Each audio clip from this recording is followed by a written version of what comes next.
Corla. Just at the outset, I'd also like to commend and congratulate Minister Dave Stanton on the historic announcement last night in relation to the recognition of the ethnicity for our traveller community. And I hope, of course, that Taoiseach stressed in his speech that it didn't have implications in terms of constitutional rights and other rights to resources and so on. But I hope that the spirit of what was achieved last night will ensure that the necessary resources in housing and in education and training and so on are provided. So I think that will be the measure of it. But again, congratulations on that. And your career has, I think, been around the same period as my own in this House. So it's good to see a very positive step forward.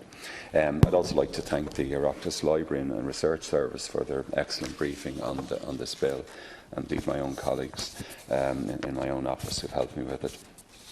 So I'm delighted to have the opportunity last count to speak briefly on the Criminal Justice Victims of Crime Bill 2016.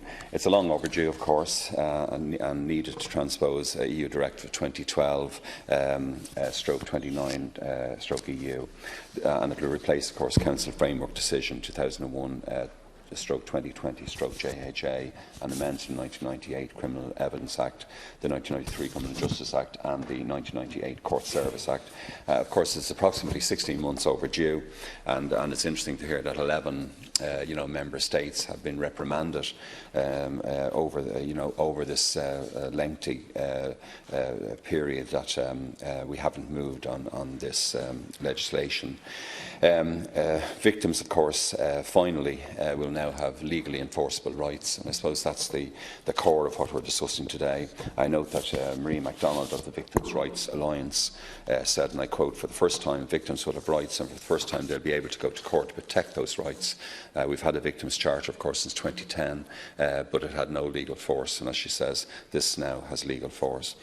I'd also like to recall today, this afternoon, the former General Secretary of the Association of Garda Sergeants and Inspectors and the former presidential candidate, Mr Derek Nally. I believe he deserves a mention for all the work he and his friends and colleagues, including many other members of Garda Síochána, undertook to provide for victims of crime. And indeed, Mr Nally founded the Federation, I think, for Victim Assistance in 2005, along with Ms Mairead Fernan. And many other organisations have long done, of course, continue to do great support and advocacy work for victims, including 1 in 4, the Rape Crisis Centre, Women's Aid, Support After Homicide. And I note that the Victims of Crime Office has received small increases in funding over the last couple of years, with an additional, I think, €250,000 in budget 2017. And it's very welcome, but of course there are approximately 50 organisations to receive funding from that total, and it's spread effectively very thinly. And I note also that the National Office for the Prevention of Domestic, Sexual and Gender-Based Violence, CUSC, also receives additional modest increasing in funding. I suppose the part 2 of the comprehensive bill in relation to information is a key concern that we deputies would have had over the years, because it begins to address, hopefully, the worrying inconsistencies and failings, I think, by the system, by Garda Síochána, in providing timely information to victims. So it will be really important. And I note, of course, the 2014 report by the Garda Inspectorate raised the kind of issues that we would have heard repeatedly over the years, Minister, such as that victims found it difficult to contact the investigating Garda due to changing shifts. Where victims rang a Garda station and the investigating Garda was not available, no one else was there to help them. Calls were not returned and appointments were not kept. People weren't aware of what number, what pulse number, whatever, had been allocated that specific crime, alleged crime. And on many occasions there was no follow-up contact. Victims sometimes learned of the outcome of their case in the court section of the local newspaper. So these are the kind of kind of concerns in the information area that we all would have had to grapple with down through the years. And it certainly seems, therefore, common sense that information about where to get support, the status of investigation on the court case, or reasons not to prosecute and outcomes of court cases would naturally be offered and provided to victims.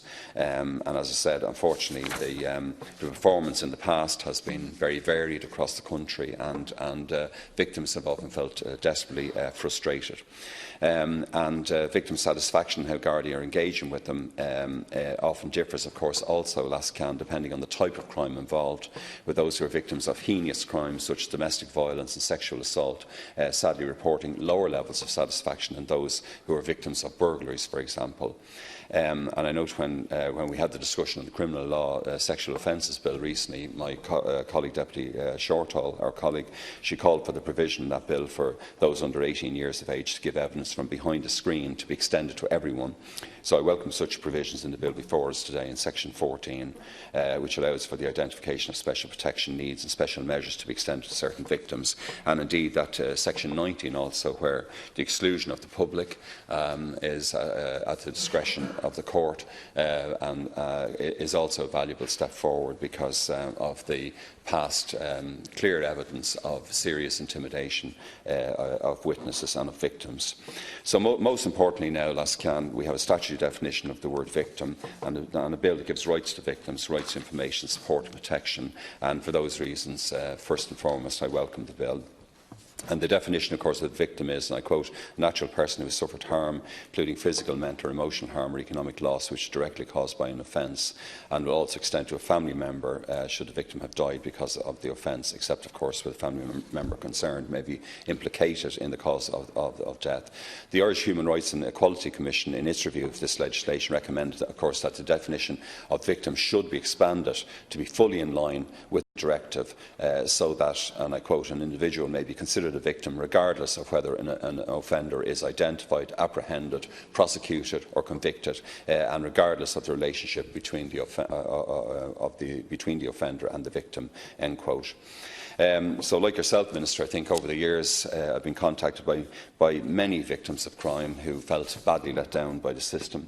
They're facing problems with lack of information, lack of communication with the investigating Garda, and lack of feedback. And of course, very long periods of time have often ensued between forensic and other investigations by Garda Síochána and any information on the conclusion of the investigation.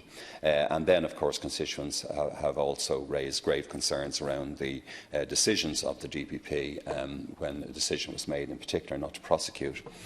So all of these are reasons why the bill is so badly needed, but also reinforce the need for improved training and resources. And it's interesting that in the earlier debate, Minister, the whole aspect of training comes up again and again, and the additional resources that hopefully you'll have to provide, and perhaps that's something again could be addressed in the amendments at committee stage.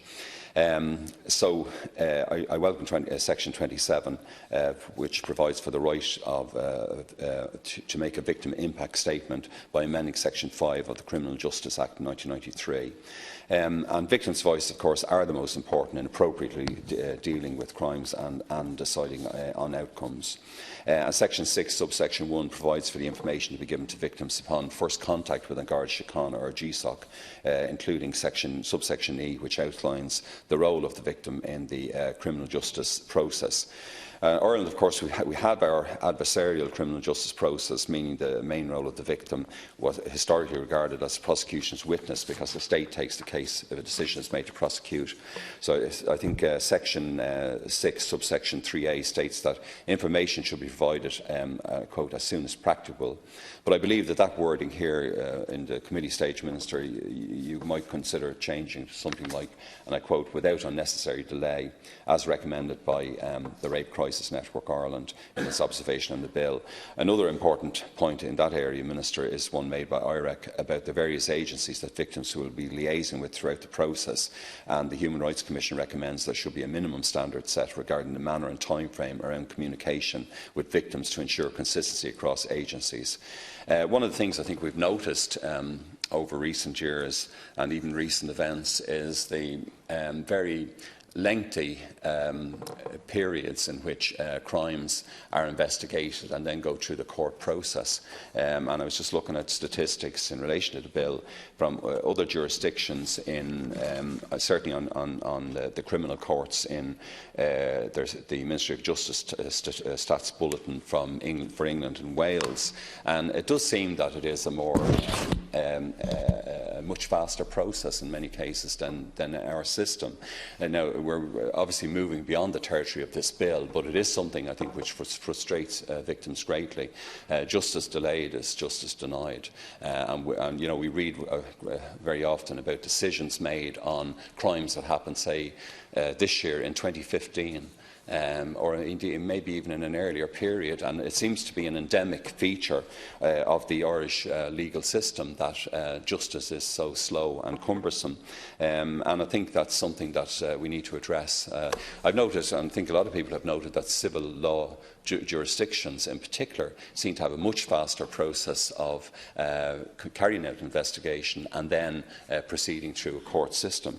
So these are bigger questions about how we will proceed in the future. It's often said, for example, of course, that our legal system in 1916-22, that we didn't really change it at all, and that you know, all the people who were there in the British system before 1916 just morphed into the Free State system afterwards, with all the old English traditions, and whereas maybe sometimes the English court system, the British court system, has greatly modernised in many respects, that our own system is still has a lot of cumbersome and very slow features, and I think that frustrates victims. I know it goes beyond this bill, but maybe it is something that we need to deal with. So Section 7 then, subsection 2C, provides for information to be given to victims if a decision is reached not to proceed with or to discontinue the investigation, and subsection 2D2 provides for the victim's right to review such a decision.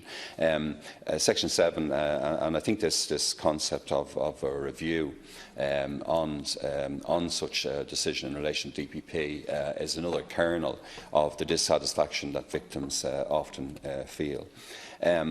The GSOC obviously is another agency with An Garda Síochána which may be involved and may be running an investigation, and of course it could be GSOC which victims contact first. So obviously there is in recent debates we've had the wide-ranging debate on the Commission investigation last week. Or Commission or Tribunal of Inquiry rather, that obviously we need to look again at the whole role of GSOC, I think, and the inspectorate, and indeed finally the authority itself in relation to, I think, strengthening the independent and investigative role of An Garda Síochána. I mentioned in relation to training, the bill states no funding is required, but increased resources will certainly need to be made available to all the agencies involved in the proper execution of the rights bestowed to victims in this bill. There is no point, Minister, as you well know, over many budgets in this House, in putting in great-sounding phrases. And I mentioned, even again, the step forward last night. But here in relation to victims' rights, and not backing this up with the necessary supports in place, including upgrading IT infrastructure for the Guardian Court Service. And we've heard lots of complaints, particularly in relation to serious crashes, where we have had deaths and fatalities in relation to the information and the pulse system, between the pulse system and the RSA and the National Vehicle Driver File, and clearly there's major resources needed in that whole area. In October 2016, the Victims' Rights Alliance, the Irish Council for Civil Liberties, began the process to identify additional training that will be required for lawyers for the implementation of this directive. And I welcome the news, obviously, that the Commission, the EU Commission, is funding the project, which will include jurisdictions in many of our sister EU countries. The other issue that's been raised with me is why legally enforceable rights will only be applied to criminal proceedings that begin after the commencement of the bill. And given our criminal proceedings are so lengthy, surely most aspects of the bill could begin to be applied immediately upon commencement. The Rape Crisis Network, for example, recommends that the Victims' Ombudsman Office should be established to ensure that all provisions in the bill are adhered to. And I've heard the comments made by an earlier speaker, of course, in relation to the plethora of bodies that we have now in the justice area, and whether that function is a function that could properly be applied to some of the existing agencies. A very worrying statistic, I think, provided by IREC relates to how Ireland is letting down victims of crime, particularly those most at risk for repeat victimisation. And Deputy Coppinger was referring to this in the area of serious sexual assault, domestic violence of all kinds. In relation in particular to people who have had to leave their home and whose lives feel threatened. And again, I think most of us who represent constituents in this House, we've had that situation where homeless women in particular are in fear of their lives from violent partners. And IREC's submission on the bill, I note, states that Ireland is not currently fulfilling the minimum requirement to provide shelters or appropriate interim accommodation for victims in need of a safe place due to an imminent risk of secondary and repeat victimisation, of intimidation and of retaliation. And in 2016, with reports in 2016 of 4,831 unmet requests for emergency accommodation. Obviously, this also concerns Minister Coveney and the whole government's response, and I've constantly called on you to declare a housing emergency, Minister, along the lines of the banking emergency, and to take whatever steps are necessary so that we don't have this kind of statistic. But in this case, where people are literally fearful for their lives, and even in recent weeks, I would have been contacted by people desperately seeking emergency accommodation partly on those grounds. So it does make the point that this area of repeat victimisation is one that, again, maybe needs to be strengthened, and in particular that emergency accommodation needs to be addressed. I'd also like to note the submission by the IPRT, the Penal Reform Trust, on the bill and the importance of restorative justice. Many earlier speakers have said, of course, and I echo that, it's disappointing that Head 28 of the bill, which would have placed adult restorative justice practices on the statutory footing, wasn't included in the bill. And the question is, Minister, maybe in your response, perhaps you addressed it to some extent, it was addressed earlier, but why not? The National Commission on Restorative Justice defines restorative justice as, and I quote, a victim-sensitive response to criminal offending, which through engagement with those affected by crime aims to make amends for the harm that's been caused to victims and communities, and which which facilitates offender rehabilitation and integration into society. End quote. In the IPRT's, the Penal Reform Trust submission, it references the Lacala Building Bridges annual report in 2013, which showed that there was an average 22% increase in victim empathy levels after restorative justice intervention, and that 100% of victims and offenders felt that their voices were heard throughout the process. So clearly, developing a process of restorative justice is, a path that we also need to go down, and perhaps again that's something you might think about going into committee stage. Paragraph 12 of the directive includes a statement that the rights set out in this directive are without prejudice to the rights of the offender, where the term offender refers to a person who has been convicted of a crime.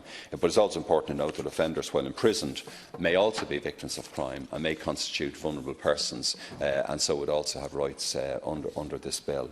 Lastly, I paid a brief tribute, I think, last candidate at the start of my contribution to the organisations that had worked so hard over the years for victims. I'd also like to include in that, finally, to commend the great work of the civil society group promoting awareness, responsibility and care on our roads, Park, led by Ms Susan Gray.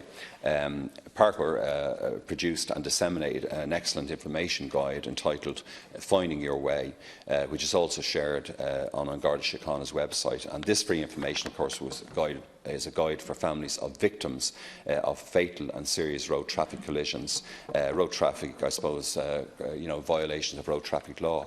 Recently, this finding a way recently received the highly commended accolade at the NALA Plain English Awards 2016, and the Garda Commissioner, of course, Noreen O'Sullivan, instructed that guide be distributed to families bereaved due to road traffic collisions by the Garda Family Liaison Officer.